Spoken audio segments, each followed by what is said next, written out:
ลงแจ้ง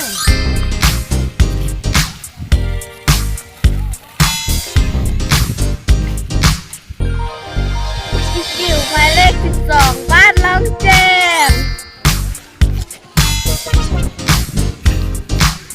อีพิวหมายเลข13ลงแจ้ง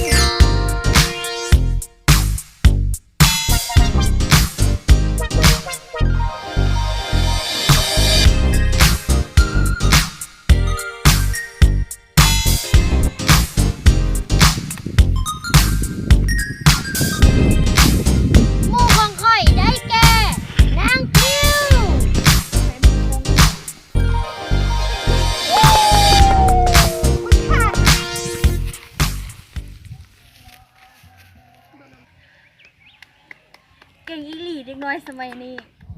คันได้ไปอยู่บริษัทคอยนี่คือสิดีคือสิดังนี่แหละแย่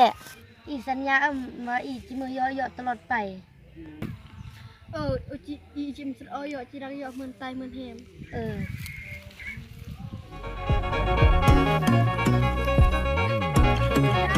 เฮ้ยอย่าเด้ออย่าเด้อ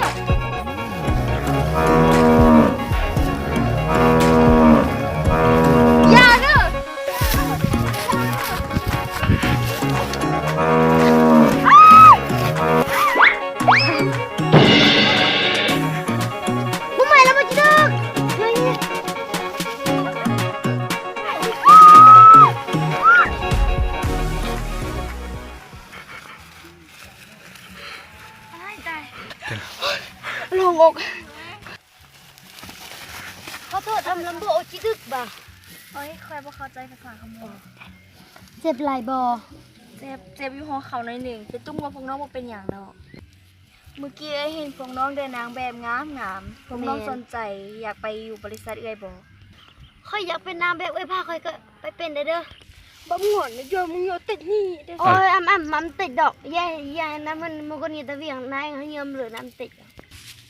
แต่ฟังเลยน้องไอ้บ่เข้าใจบ่มีหยังดอก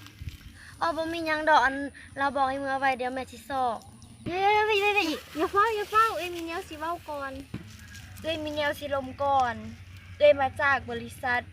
นางงามลาวเวียงจันทร์เซ็นเตอร์อยู่ติดกับบริษัทแพรไมลาวเวียงจันทร์เซ็นเตอร์พวกน้องรู้จักบ่พวกน้องบ่เคยไปเวียงทุกเทื่อ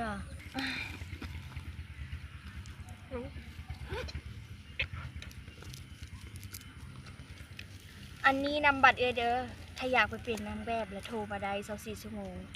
ครับแม่บ่เป็นหยังดอกขอบใจคิดดีๆเด้อถ้าอยากเป็นนางแบบทับซ้อนเองมาก่อนโอ้เอ้ย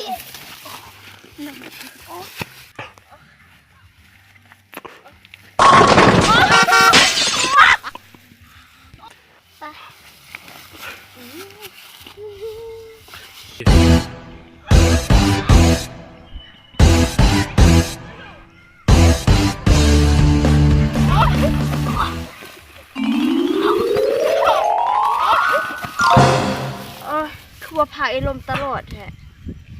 เมื่อ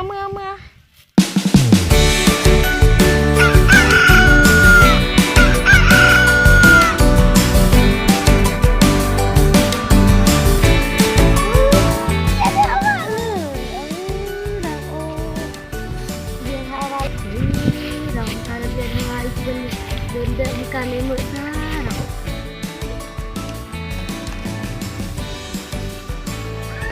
ดิเกิดต้องมือบริษัทจะเดินแบบแต่เอามาเลยมาโทรศัพท์โทรใหม่เนี่ยบริษัทเนี่ยกันสับเยอะหน่อย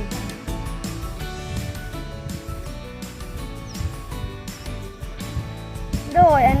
บริษัทอยู่ใส่เขาเห็นว่าบริษัทกำลังก่อสร้างนะ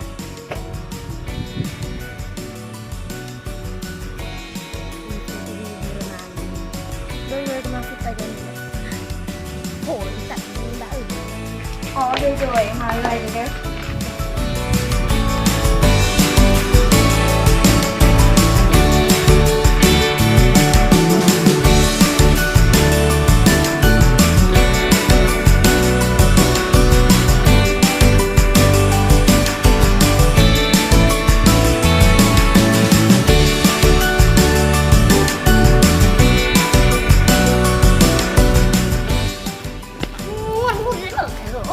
กะมึงลุงยังลงเหมือนเหอะดาวดาวเหอะกับบางแต่บริษัทนิราศเด้เฮ้ยขึ้นปุ๊บแล้วอากาศคิกเกอร์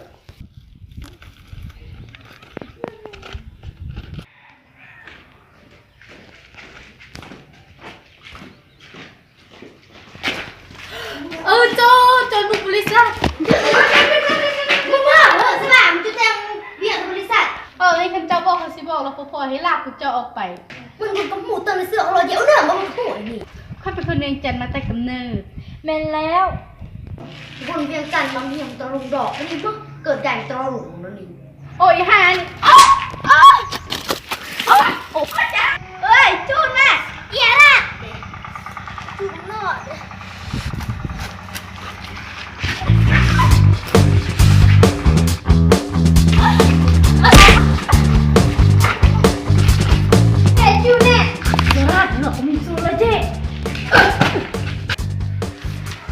บ้า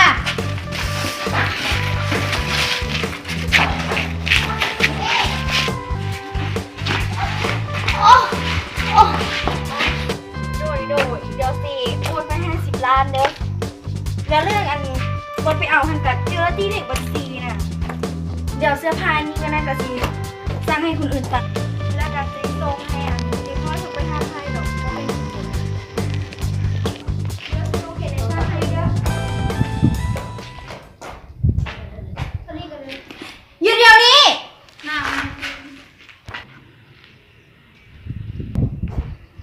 พวกเจ้าสองคนจีเราให้เนี่ยเลยผู้ปล่อยนิชาเลยว่าอย่างนี้นะ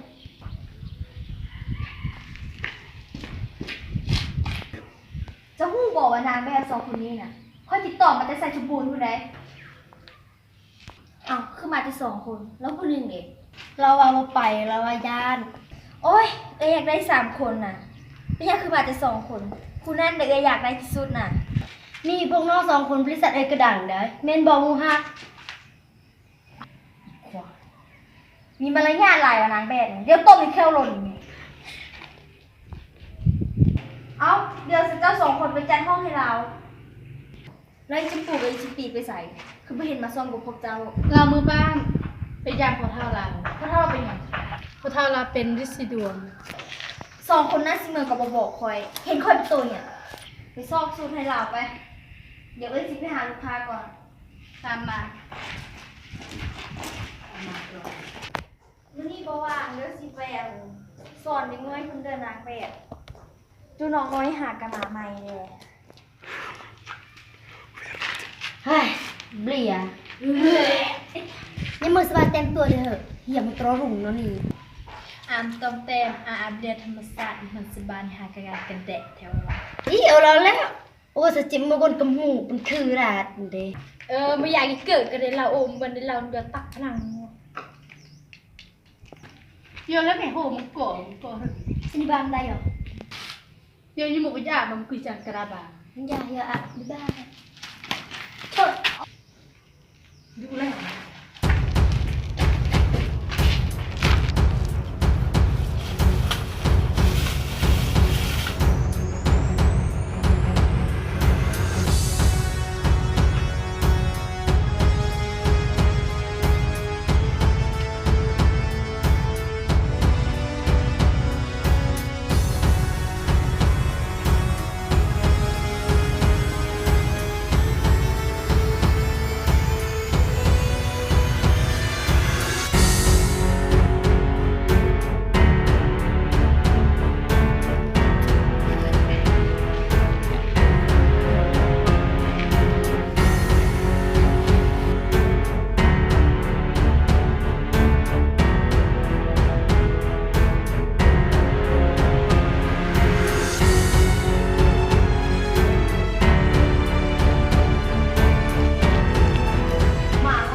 มาไม่กระซ่าเลยเนาะนี่เนี่ย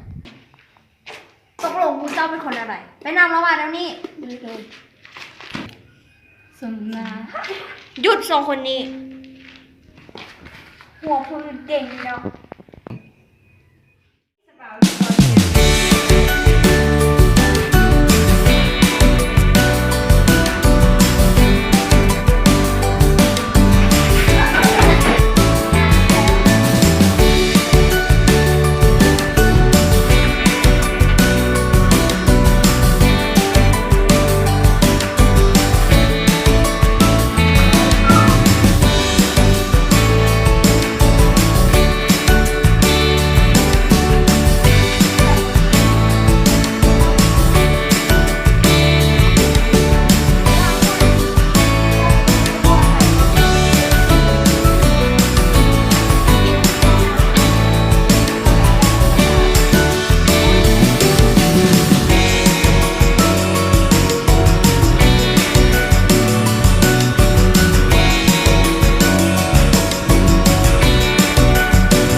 ดไผ่ใหญ่คือคนมีวิญญาณเลยไหมไม่ได้สาม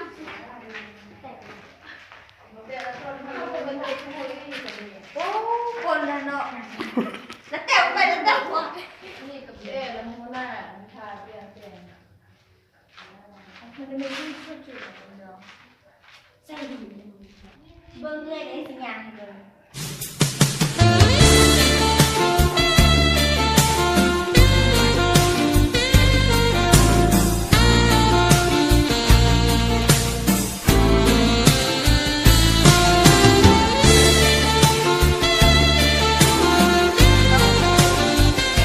พอสักทีก่อน เมื่ออาบน้ำกินข้าวแล้วก็นอนพักมืออื่นไปต่อ โอเค ขอบคุณ ขอบใจ มินี่มาหาอยู่บริษัทได้สิเปิดการเดินแบบเวชั่นโชว์โดยมินี่แหละ ดาวริคเขาก็สิมาอีก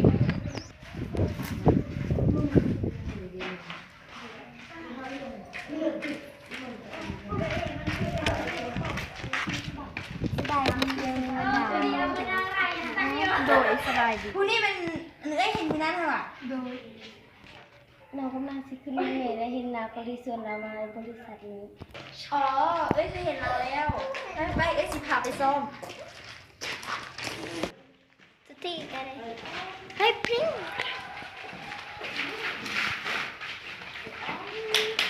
ทุกคนมีเด็กใหม่มา2 คนอีพิวอีดำจำตัวจำปีเราประมาณพอเราเป็นสีดวงเสียใจนำเด้อทางนี้เปลี่ยนสุดเวทีสิเริ่มแล้วต่อไปนี้ท่านจะได้พบกับนางแบบของเฮาที่รายการ Mission All ลาว 2020ท่านจะได้พบกับการเดินแบบยิ่งใหญ่อลังการ เป็นยังไง บอหน้าไปเลยเขียนถ้าไประยะโลกใจเด้อ